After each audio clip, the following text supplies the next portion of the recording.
Christy Bobs are so loving. Their messages are filled with nothing but love and happiness and, well, I'm going to No, hold up. I'm going on holiday or vacation, so I'm letting someone else handle this for me.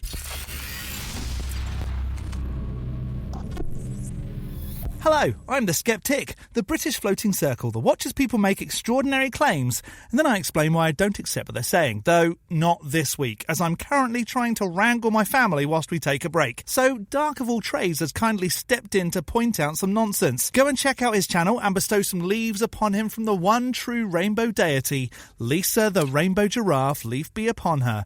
Drop a sub there too, I've put a link in the description. However, before trading me for some dark, if this isn't your first Skeptic video, hit the like, the subscribe and the bell and let the algorithm brighten up for everyone. And a super thanks to those that hit super thanks in some recent videos. Scott Carden and Her Madge too. And a big thank you to channel members who get to use Lisa the Rainbow Giraffe and more hen emojis. Lisa the Rainbow Giraffe bestows leaves upon you all. More hen. All yours, Dark. Thank you so much for having me on, Mr. The Skeptic. Or was Mr. The Skeptic your father? I never know the proper etiquette in these situations. And hello everyone, my name is Dark of All Trades, and what I do is I help people sharpen their critical thinking skills. I like to take apologetics videos, slow them down, and examine exactly where the problems are, and more importantly, why you should care. Because bad arguments lead to bad decisions. So whether you're brand new to counter-apologetics, or just trying to figure out what feels off about certain arguments, or you've been watching this stuff for years, hopefully there'll be something useful here for you. Now, since I've briefly been handed the keys to the kingdom, I thought we'd take a look at a pretty popular apologist. So who are we checking out today? This channel's called Wrestlin' KD, and it has over 800,000 subscribers. So naturally, I assume everything he says has been peer-reviewed by at least 12 philosophers and a small team of neuroscientists. The clip today is titled, "You Are God's Handiwork, ... Interesting use of ellipses here. Wonder if he's supposed to follow that with something or if he's just kind of trailing off. Well, maybe he'll explain. Anyway, his video is only about a minute long, which, if you know me, with enough caffeine and a little help from Brandolini's Law, I could probably stretch my response to an entire geological epoch. So let's see what Wrestlin' KD, or is it Kid, or KD? Anyway, let's just see what he has to say. We are God's handiwork, created in Christ Jesus to do good works, which God prepared in advance for us to do. Now, I talk about purpose a lot on my channel, because apologists constantly frame this issue in a very specific way. So let's take a look at the distinction, because it is really important. Wrestlin' KD is talking about what we could call assigned purpose, meaning your purpose exists externally. It is given to you by God. Your role, meaning, and direction are ultimately authored by something outside of yourself. But even granting that that is something that exists, that is not the only kind of meaning humans experience. Because there's also self-created meaning, and relational meaning, and social meaning, and emergent meaning, and chosen responsibility. Meaning that develops naturally through things like relationships and goals and suffering and creativity and love and community and curiosity and lived experience. And I think apologists often just assume that if meaning isn't cosmically assigned, then it must somehow be fake or arbitrary or lesser. But why should we think that? Because some of the most meaningful things in human life are meaningful precisely because we participate in creating them. Friendships, families, art, knowledge, communities, personal growth. These things matter deeply to people regardless of whether a supernatural being assigned them beforehand or not. And this is the key point. The existence of meaning does not automatically imply a cosmic author assigning it. That's the philosophical leap that often gets smuggled in here. Now, to be fair, I completely understand why assigned cosmic purpose is emotionally appealing. The idea that the universe specifically intended you to exist and has a plan for your life is obviously comforting to a lot of people. But emotional appeal and truth are not the same thing. And that distinction matters a lot in apologetics. From where I'm standing, there is something meaningful about creating your own purpose. Something a pre-assigned cosmic script can never offer. Ownership. You get to decide, and that means you get to be passionate about it. and no purpose forced onto you will ever be as meaningful as the one you are truly passionate about. There's good works, and those good works mean having a family, leaving a legacy, right? Now, for those who are not familiar with my content, this is the kind of thing I spend a lot of time doing. Taking statements that sound wholesome and universally agreeable and slowing them down enough to show the assumptions that hide underneath the words. So buckle up. What he said here is actually really interesting because there are several assumptions packed into this single line that people often don't notice. And again, to be clear, there's absolutely nothing wrong with family. There's absolutely nothing wrong with wanting children, and there's nothing wrong with wanting to leave a legacy. Those are deeply meaningful things to a lot of people. But did you catch the rhetoric here? Family becomes associated with moral idealism.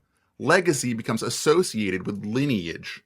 Inheritance becomes associated with righteousness. And these cultural values start being framed almost as though they're universal divine truths. But that is not self-evident, because meaningful lives come in many forms. Some people do find meaning in raising children. Others may find meaning through teaching, art, science, caregiving, activism, mentorship, medicine, community building, or helping people directly, or a billion other things. Some people are child-free and still leave enormous positive impacts on the world. And their lives are not somehow less meaningful because they didn't fit one particular religious or cultural template. And I think this points to something bigger we often see in apologetics and religious rhetoric. Generally, human values are something presented as though they require divine authorization in order to count. But people leave legacies all the time. Look at who you consider the best people throughout history. What traits do you see? I see compassion and creativity and knowledge and relationships and community, none of which require believing a deity assigned those goals in advance. And again, I completely understand why religious framing here resonates, emotionally at least. The idea that your family, your work, and your life are woven into some larger cosmic plan is obviously appealing to some. But appealing narratives and true narratives are not automatically the same thing, and we cannot treat them as such lest we confuse the two. This proverb says that a righteous man leaves an inheritance for his grandchildren. We're so uncomfortable with this idea that God got some work for us to do. First of all, I looked and couldn't find the translation which had this exact wording, but it's close enough to the same thing, so I won't nitpick. Looking at this carefully, I think there's an important distinction being blurred together here. Are people uncomfortable with purpose, responsibility, meaning, or obligation? Or are they uncomfortable with externally imposed authority? Because again, those are not the same thing. Most people actually want meaning and purpose. People want direction or fulfillment and goals and connection and responsibility and just reasons to get out of bed in the morning. That is incredibly common. So the real question is, where does that purpose come from? Well, is it self-directed, collaboratively built, discovered through experience and relationships? Or is it dictated by an external authority claiming ultimate knowledge over your life? And that distinction matters a lot. Because when people say, God has a plan for you, for some, that idea can absolutely feel comforting. The idea that your suffering has meaning, that your life has direction, that there's some larger coherence behind existence. I completely understand the emotional appeal there. But there's also a potential tension underneath it, because externally assigned purpose can sometimes discourage autonomy. We see it all the time throughout most holy texts. It can pressure people to distrust their own judgments and values and desires or identity in favor of what they believe some higher authority expects from them. And depending on the community or religious environment, that can become restrictive or suppressive or psychologically unhealthy for some people. Now, to be fair, that doesn't mean every religious person experiences purpose this way. Obviously, many people find religion genuinely motivating, stabilizing, and meaningful. But I do think it's important to recognize that wanting meaning is not the same thing as wanting your meaning dictated for you. Now, I can agree those are related ideas, but they are certainly not identical. I got some work for you to do. And at first looks like cleaning up your own life and getting your own heart right. Now here, I want to start by agreeing with part of what he's saying. Self-reflection is good. Emotional growth is good. Personal responsibility is good. Trying to be a healthier, kinder, more stable human being is genuinely valuable. Most people do have areas in their lives they could improve. So I don't think the desire for self-improvement is the issue here. The question is whether religion has a monopoly on that process. Because self-improvement exists in a lot of contexts outside of religion. People work on themselves through many things. And here's another list for people who know I like lists. Therapy, philosophy, psychology, mindfulness, secular ethics, education, community support, healthy relationships, and ordinary life experience. Humans have been trying to understand themselves and become better humans for a very long time. Right or wrong, I can agree that religion is one framework for that. But it's not the only one. And I think there's also a subtle tension here worth paying attention to. Because religion sometimes frames ordinary human imperfection as something deeper. Spiritual brokenness, moral corruption, sinful nature. Now obviously human beings can do terrible things. I am not denying that. But there's a difference between humans are imperfect creatures trying to grow and humans are fundamentally fallen and require divine intervention to become whole. Those are very different psychological frameworks. And depending on how those ideas are taught, one can sometimes encourage growth, while the other can unintentionally cultivate shame, guilt, or chronic feelings of inadequacy. Now, again, to be fair, many religious people genuinely do become kinder, more disciplined, and more compassionate through their faith, we'll call it. I'm not denying that either. I just think it's important to recognize that self-improvement itself is not uniquely religious. And becoming a better person does not require believing you were spiritually broken to begin with. And then that extends beyond just you as an individual and our hyper-individualistic, consumeristic view of everyone and everything. It's just about us, main character syndrome. Now I think he's actually identifying something real here.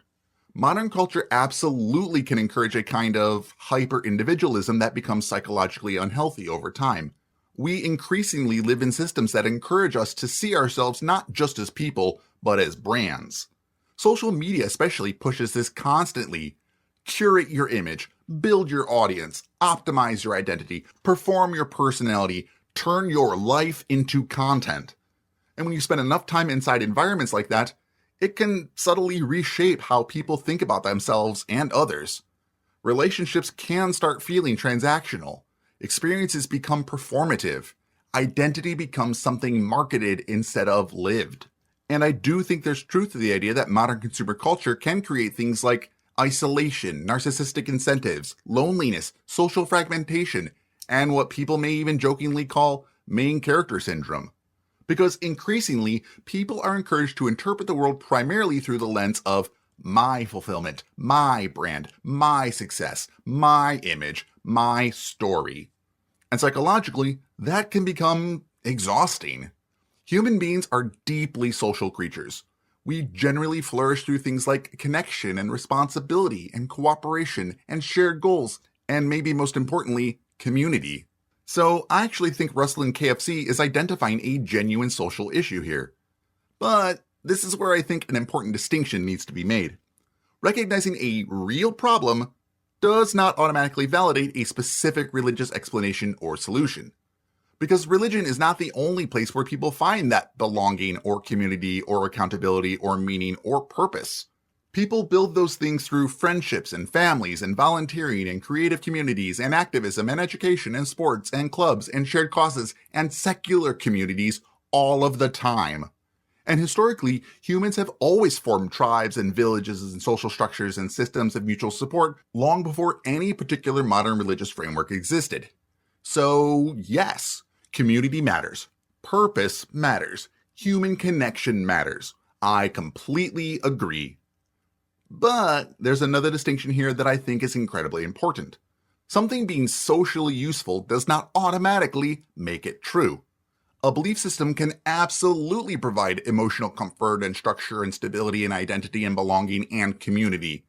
all without its supernatural claims necessarily being factually correct. And I think this confusion between emotional usefulness, social usefulness, and truth is one of the biggest things happening underneath a lot of modern apologetics.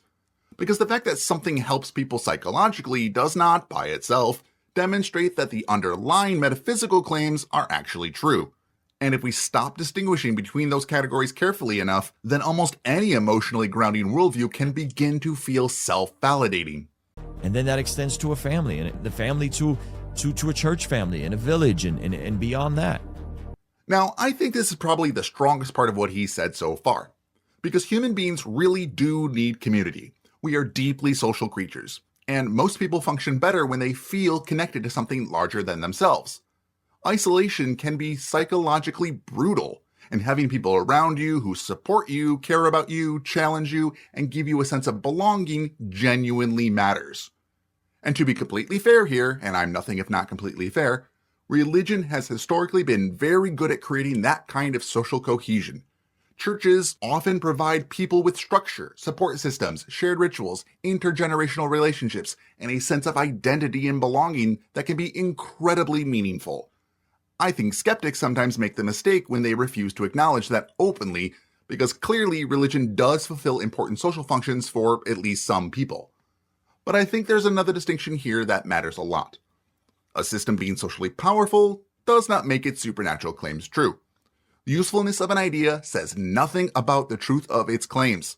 Those are two very different conversations that often get blended together emotionally. Because humans naturally form communities. We always have. Long before modern religions, people built tribes, villages, social networks, mutual support systems, and shared cultural identities. Community itself is not uniquely religious.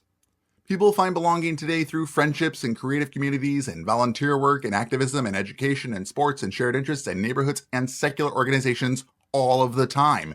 And many of those communities provide the exact same kind of psychological benefits people often attribute uniquely to religion, meaning connection, accountability, support, and purpose. And even if, let's say, Christianity successfully fills those needs for somebody, that still doesn't demonstrate that the underlying supernatural worldview is factually true. And it certainly doesn't negate the immeasurable harm done over the millennia.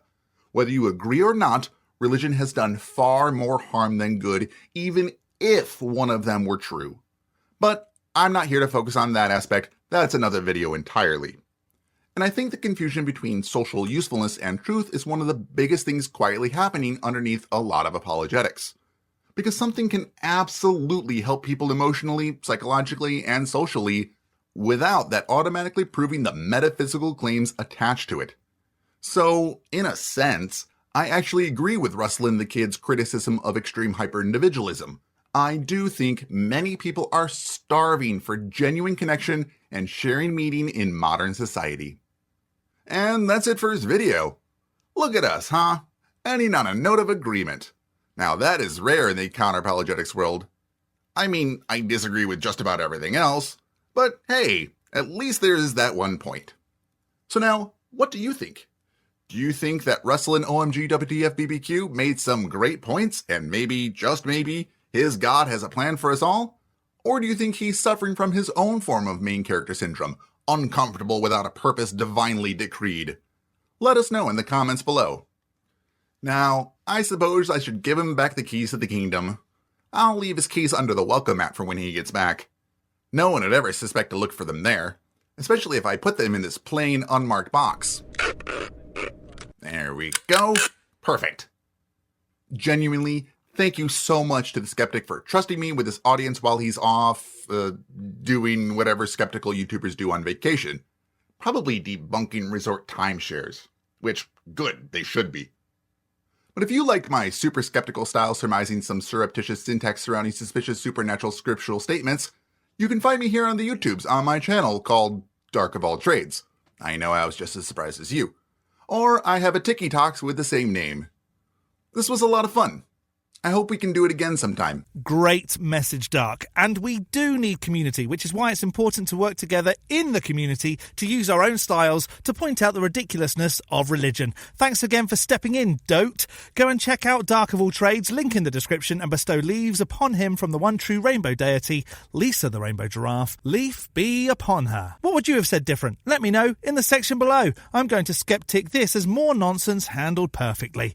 A big thank you to this month's top level ticks on Patreon: Elizabeth, Jakari, William, Rick, George, Mark, Tamo, and Mikael Lundgren, as well as all the $3 base ticks and channel members. You can become a supporter on Patreon too at patreon.com/TheSkepTick. The link is in the description, along with links to all my other socials, or become a member by hitting the join button below this video. And don't forget to hit the like button and subscribe if you haven't already. From me, The Skeptic, stay safe, keep thinking logically, and ask questions. Skepticism is the first step towards truth. See you next Saturday.